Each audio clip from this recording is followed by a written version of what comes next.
Welcome back, guys. Another video, getting some boring jobs off the list. And straight into it, no messing. I'm trying to get everything ticked off to get this rear end finished, and we're on with the brakes. Right, what are we trying to do?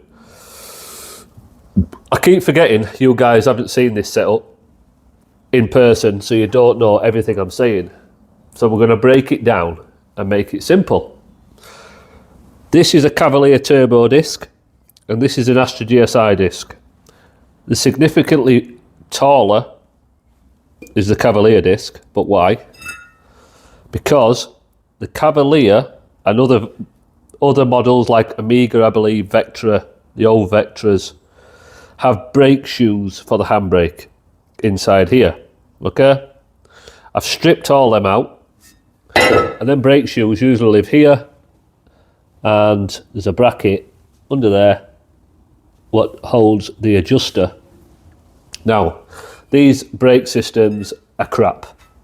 They're absolute shit, and I don't want brake shoes on the back of this.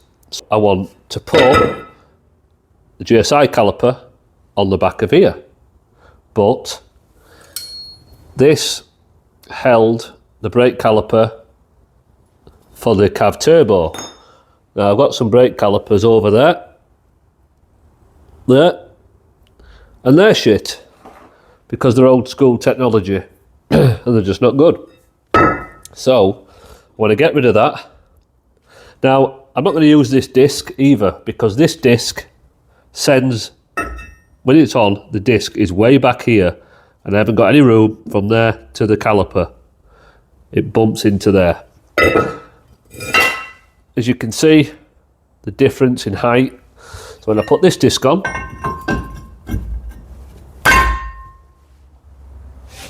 I've tons of room.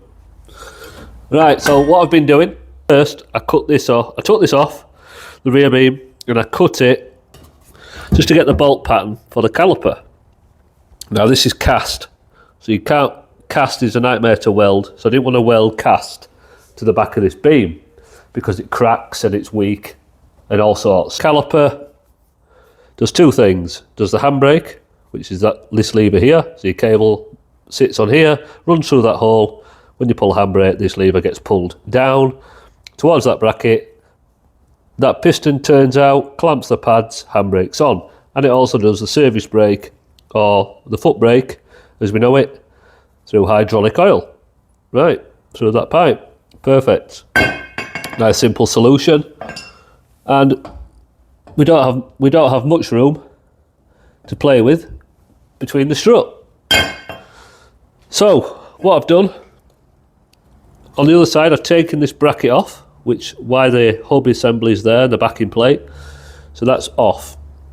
I've then cut it to get the bolt pattern, so I've just cut it straight down, sized it up onto here, and then got a bit of card. We've made a template out of some card, which is very rough.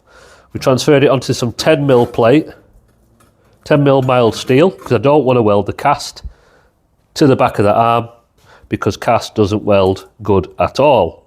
It cracks and it's weak and it's shit.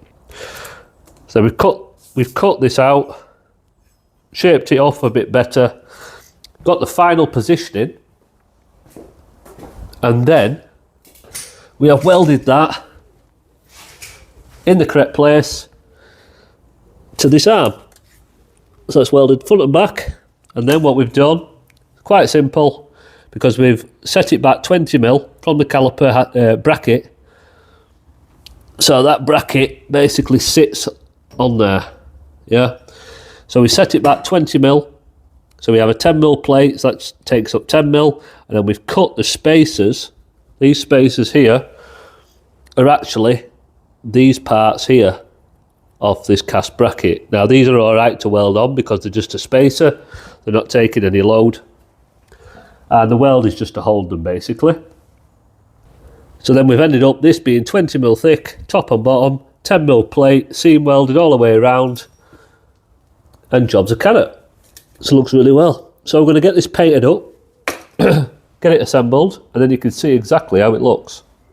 And just like that, a Mark IV GSI rear conversion to a Cavalier turbo trailing arm. We've got it all painted, all the welds are done. We've got the caliper on, we've got the cable fixed in.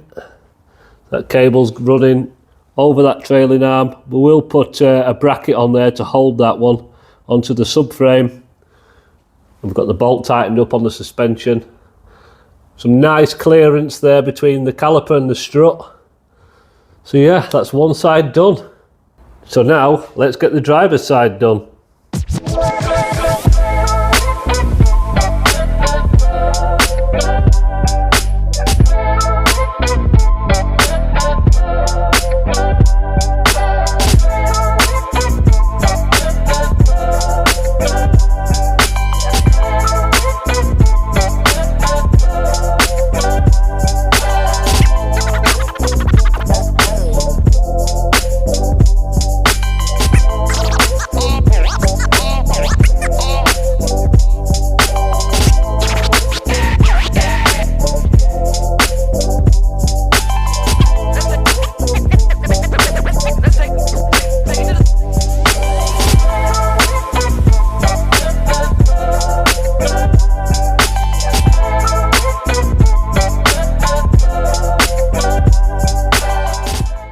As if by magic, the driver's side is done. So we've got the bracket welded in, all painted, all looking good. We've got the caliper same again, and the cable connected. So that is a full rear standalone handbrake caliper conversion for a 4x4 axle. If you've got a Cavalier or you're looking at doing something similar, how about this for an example? To get the half shafts on the rear tightened up, but these bolts, I should have noticed earlier, all the Allen heads are rounded, and it's just going to cause problems in the future should I have to remove them. So I've ordered some new ones. These are M10 B1.25, 12.9 tensile, 40mm long bolts. So I've ordered 12 new bolts. They'll be here tomorrow. Good old Amazon. And we can get them tightened in and that bit finished. So while we wait for them parts to come, I thought we'd just jump onto this. This is the Propshaft rear donut, and just look at it. Absolutely perished. So we picked this one up from eBay yet again. Wasn't dear, about 17 quid. And it comes with all new bolts. So let's get this on here, ready for the dry shaft to go in. And there we go, new donut. Another job off the list. First job, this prop shaft. So we've got new carriers, we've got the new bearings. Let's get them fitted, then we can get this prop shaft underneath the van.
Boom, drive shaft in, donuts in, new bolts in.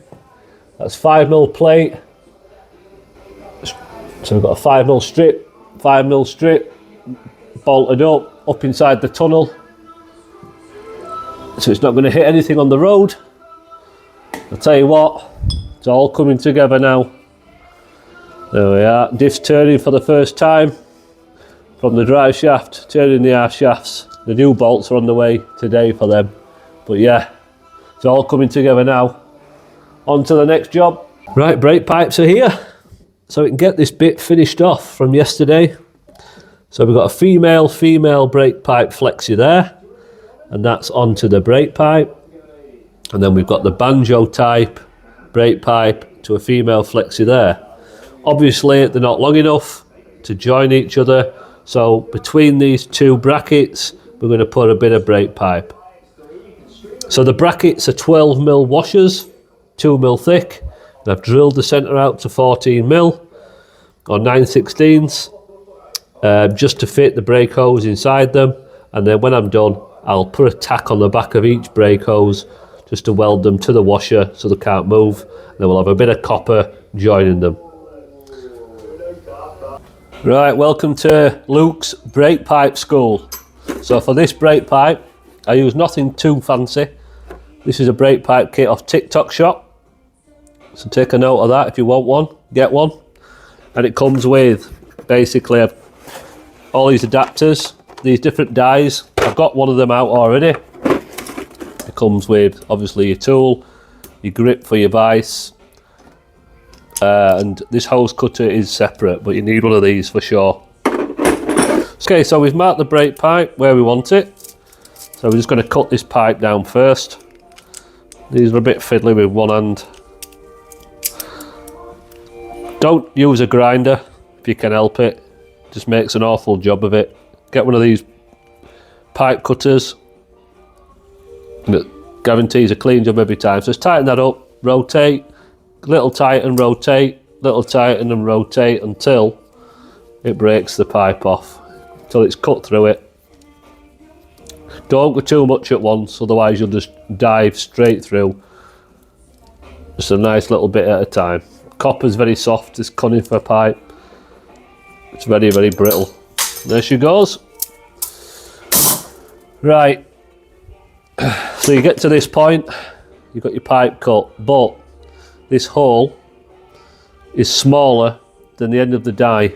So this is your die, we've got a 3/16 die. Yeah, and that point goes inside the brake pipe.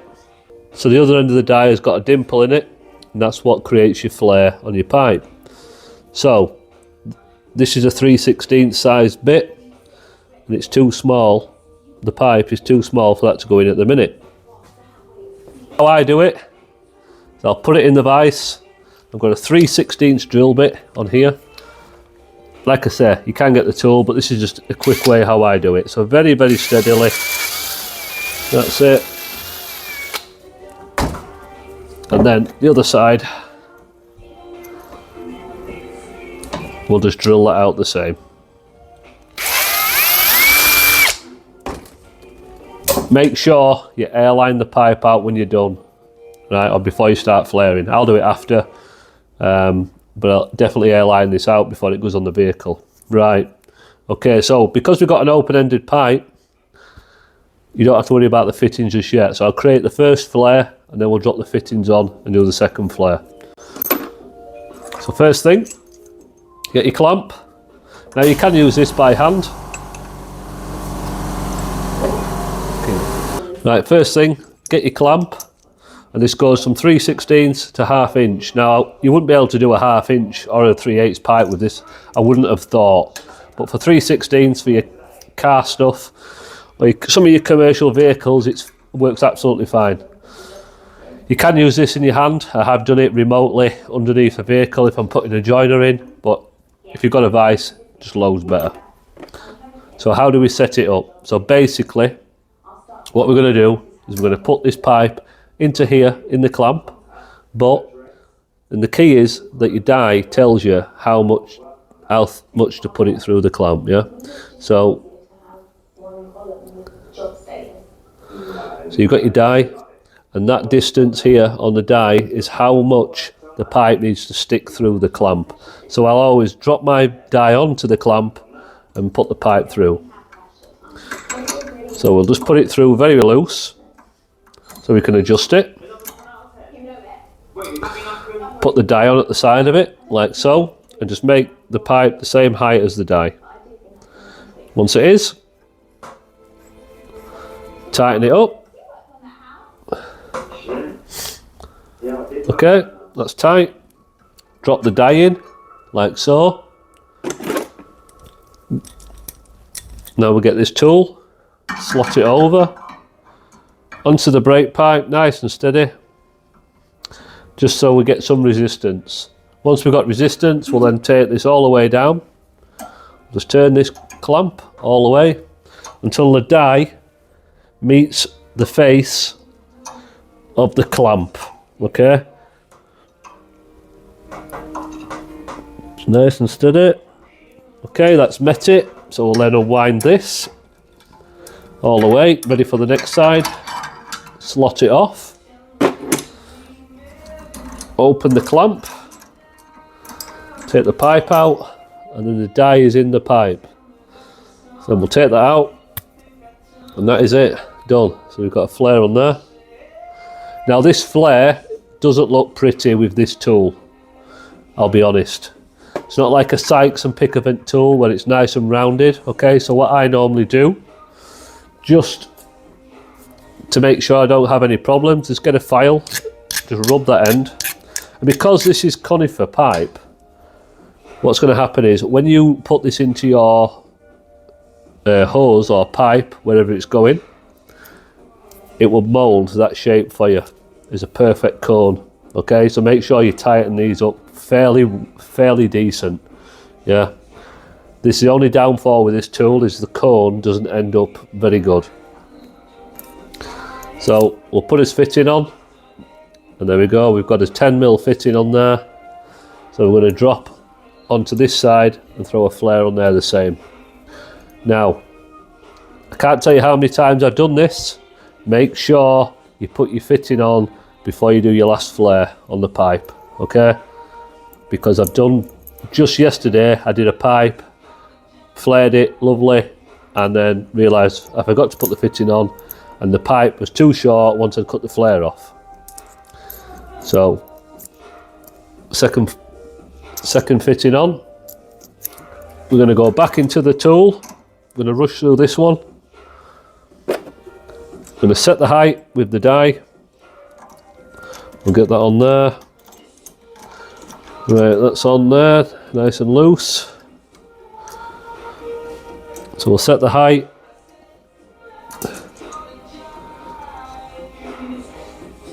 That's it. Height set. Drop the die in. Tighten the clamps up. Put the tool on. And then wind it down.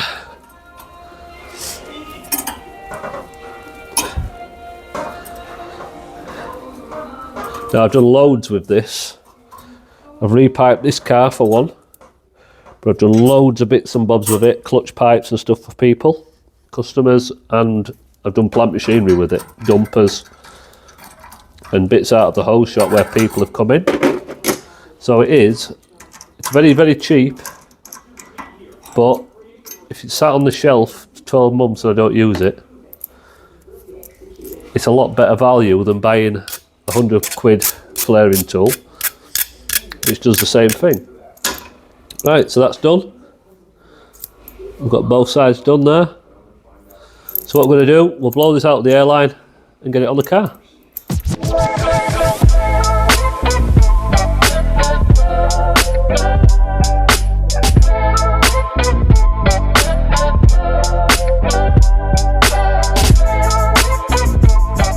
That's it, we're done. Driver's side, flexi, copper, flexi, everything's tight. Nice little bend on the copper. Got everything painted up. So yeah, ready to rock on this side. And here's the passenger, same again. Everything's tight, little bit of paint. And yeah, ready to bleed. So, another job off the list. Onto the roll bar. But just before we get on with the roll bar, the bolts have come for the drive shafts. So we've got them in, torqued up, marked up, happy days. To roll bar. So this is what I've come up with. So let me explain what this is. So we're limited for room. So the original roll bar has got a curve in it. Now the problem with a curve is when this roll bar moves, the curve moves up and down. So I've decided to adopt a straight bar straight across the top of the subframe. So I'm just going to map this out. So if we imagine underneath the car, this here is the top of the subframe, and then you've got your differential bolted underneath the subframe. So this is going to run along the top, and I'm going to weld these 5mm plates to the side of the subframe, and then this has only usually got one tab on from standard, so I'm going to grind this part off here, clean this up. This is just off an old bracket, just to make it easier. I'm going to face that up nice and straight, weld that onto there. Same with this side. I'm going to take that tab off, weld that onto there. So it gives us two 8mm eyes to bolt through nut and bolt. So that's going to bolt in like that. And then all I'm going to do is I've got two washers, because we don't want this bar walking side to side, if you've ever seen that before. So we're going to get two washers on here, and then we're going to weld that to the bar on each side just before the bush. And that's going to be basically over here like that. I'm going to weld that to there, and then these eyes that we've just quickly mocked up, these are going to be welded in exactly the same position on the bar, and that's what's going to pick up onto our drop link, and then that drop link is going to go onto the bottom arm. So let's get this cobbled up and get it welded into the car, and then you can see exactly what I'm talking about.